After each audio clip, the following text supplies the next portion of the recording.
Y al oír Juan en la cárcel los hechos de Cristo, le envió 2 de sus discípulos para preguntarle: ¿eres tú aquel que había de venir o esperaremos a otro? Respondiendo Jesús les dijo: id y haced saber a Juan las cosas que oís y veis. Los ciegos ven, los cojos andan, los leprosos son limpiados, los sordos oyen, los muertos son resucitados, y a los pobres es anunciado el Evangelio.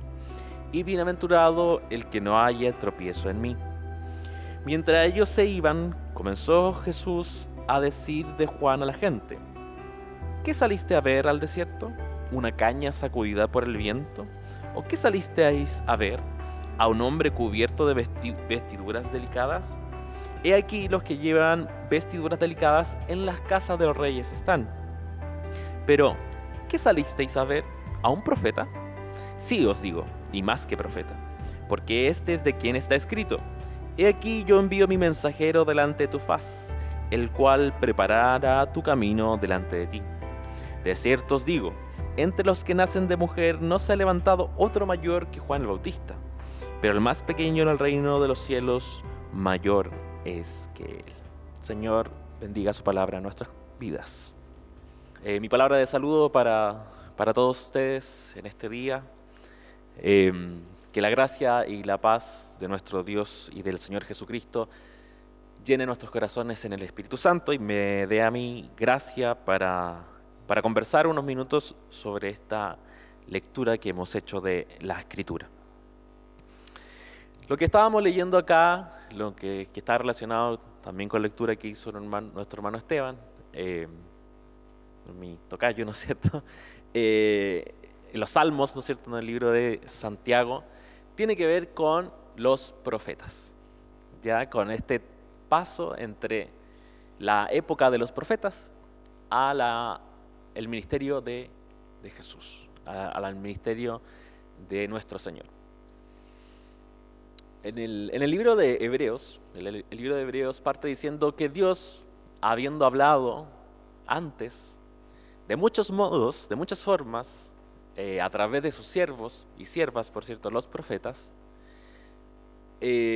hoy, dice el libro de Hebreos, nos ha hablado por el Hijo, nos ha hablado por medio de Jesucristo. Y eso comienza, ¿no es cierto?, con los evangelios. Pero tenemos que entender entonces cuál es el lugar, cuál es la labor de los profetas.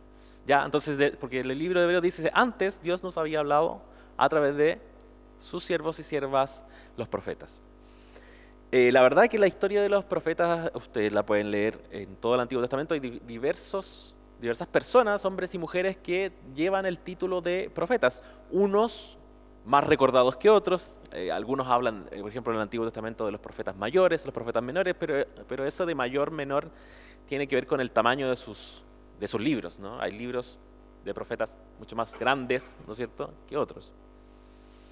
Pero lo que tienen en común los profetas, o que uno tiende a pensar los profetas, que son personas muy excelsas, quizás personas muy especiales, que de alguna manera reciben una idea externa, ajena, que viene del cielo, y son instrumentos de Dios, ¿no?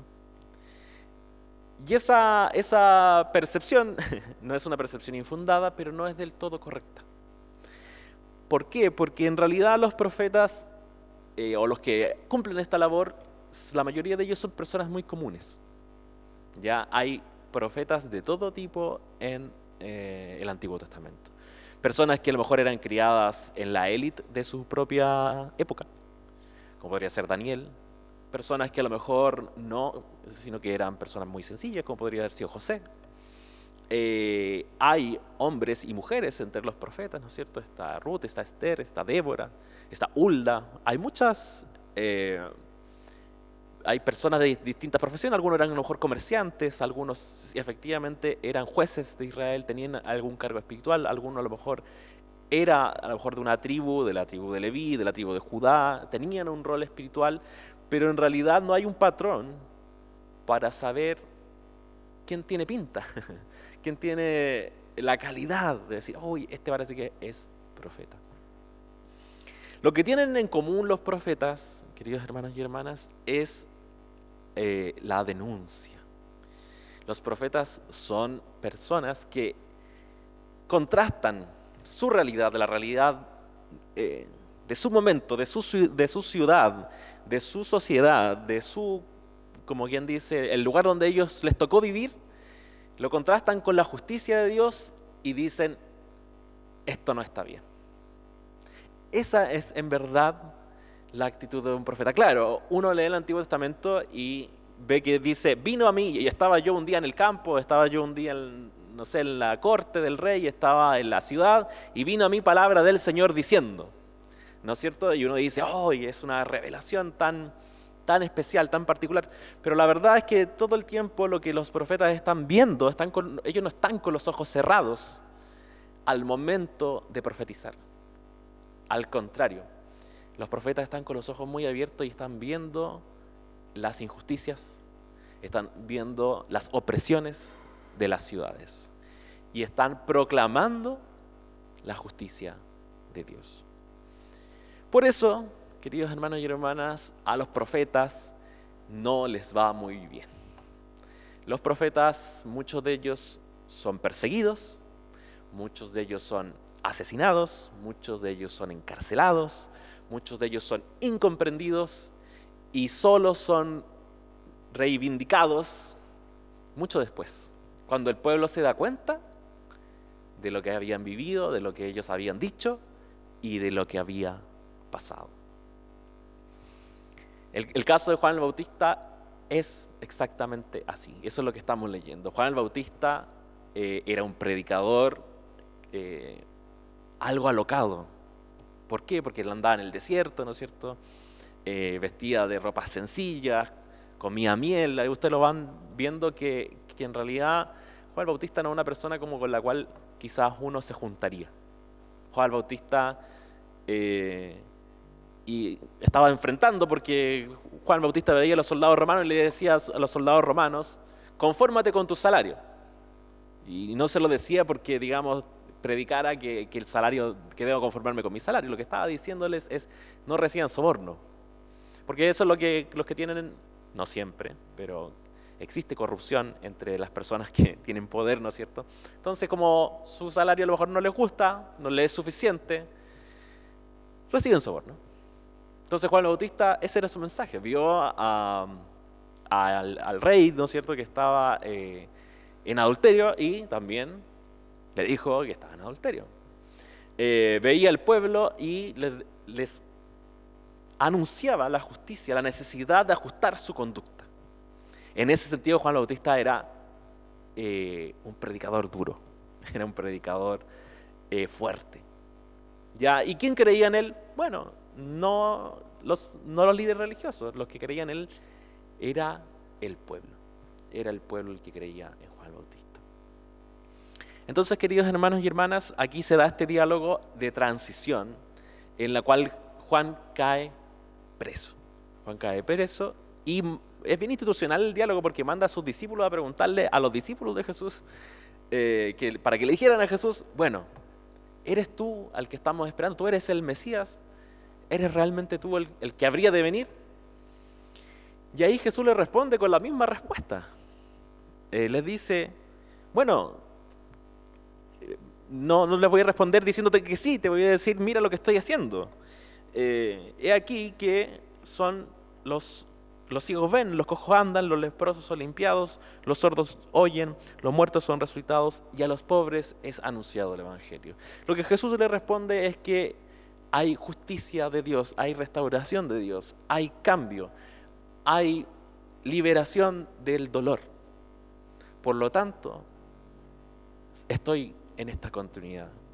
Y les confirma así que es el reino de Dios. Por eso voy a volver sobre el Salmo que leyó nuestro hermano Esteban, en el Salmo 146, cuando dice desde el 7 que el Señor es el que hace justicia a los agraviados, que da pan a los hambrientos, que liberta a los cautivos, que abre los ojos a los ciegos, que levanta a los caídos, que ama a los justos, que guarda a los extranjeros, que sostiene al huérfano y la viuda, y el camino de los impíos trastorna. Esa es la labor de Dios. Esa era la labor de los profetas, y esa fue la labor que vino a hacer Jesucristo, y es la confirmación del reino de Dios. Entonces, este mensaje nos confronta a nosotros a que esas sean las señales que estén alrededor nuestro. Justicia, amor, misericordia, liberación, comprensión, paz, gozo, alegría, bondad, todo lo que quizá el fruto del Espíritu, que está relatado también en el Nuevo Testamento: justicia, paz, gozo, benignidad, bondad, templanza. Todas esas cosas que son señal del reino de Dios. Y no solo lo hablamos a nuestro nivel interpersonal, es importante que eso sea a nivel interpersonal, pero también apunta a la forma en que nosotros nos desenvolvemos en el mundo.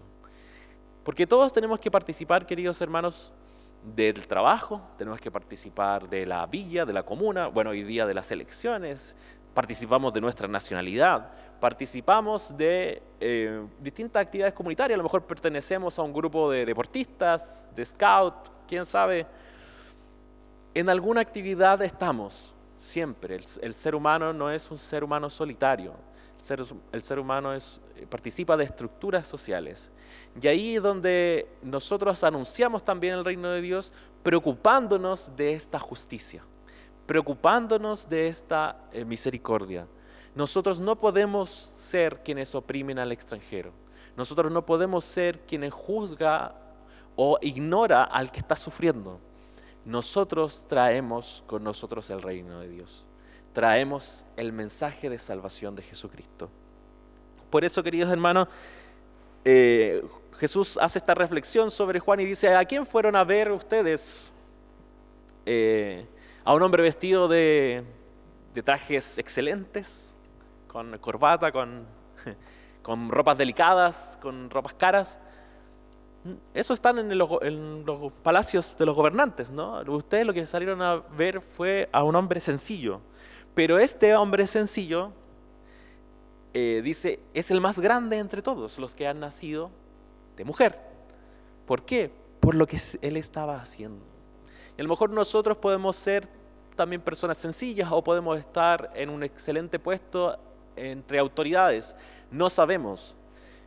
Pero el llamado que tenemos es que vivimos en el reino de Dios y que queremos predicar liberación, justicia, amor, fraternidad. A Juan el Bautista no le fue bien, terminó preso y de hecho a Juan el Bautista lo mataron. Sin embargo, lo recordamos hasta hoy porque él anunciaba la venida del Señor. Pero nosotros tenemos una ventaja sobre Juan el Bautista, porque los profetas que anunciaban la venida de Cristo, dice después el pasaje que no alcanzamos a leer, predicaron hasta Juan. En adelante nosotros, como dice el libro de Hebreos, hemos recibido al Hijo, hemos recibido la revelación de Dios, el Verbo hecho carne, quien es nuestro ejemplo y quien a través de su Espíritu Santo nos está guiando todos los días a ser mejores personas, a ser luz en el mundo. Queridos hermanos y hermanas, muchas cosas se están haciendo hoy día en el nombre de Jesús, que son guerra, que son odio, que son violencia, que son no benignidad, sino malignidad, que son discriminación, que son no tender puentes, sino que destruir conexiones, prejuiciar a los demás, tener enemigos. Hay mucho cristianismo que tiene demasiados enemigos, que están peleando una batalla que llaman batalla cultural, que están en contra de todo. El Evangelio de Jesús, el Sermón del Monte, es todo lo contrario. Bienaventurados los pacificadores, bienaventurados los que tienen hambre y sed de justicia, bienaventurados los pobres. Nosotros, queridos hermanos y hermanas, independientemente de lo que pase en nuestras respectivas comunidades o en nuestro propio país, estamos en el reino de Dios y tenemos que ser una diferencia. Quizás no lo hemos sido antes, quizás nos cuesta ser ahora, nos va a costar mañana, pero contamos como cristianos evangélicos con que nuestra salvación y nuestra participación en el reino de Dios no es porque seamos quizás tan buenos o tan entregados o tan sacrificados como los profetas de antaño, sino que confiamos en la gracia de Dios, que cada día nos capacita, nos llena de fuerzas, nos renueva, nos perdona, nos limpia. Y así vivimos una espiritualidad, queridos hermanos y hermanas, que puede tener mucha emoción, que puede tener muchos momentos espirituales, pero que en realidad se vive cotidianamente, de vivir en renovación de vida, de vivir la voluntad de amar al prójimo y de hacer el bien por los demás. Esa es entonces la reflexión de este día. Espero que esta palabra llegue en nuestro corazón y la podamos meditar y podamos seguir aprendiendo de ella y aplicarla día a día. Que el Señor nos llene de su gracia. Amén.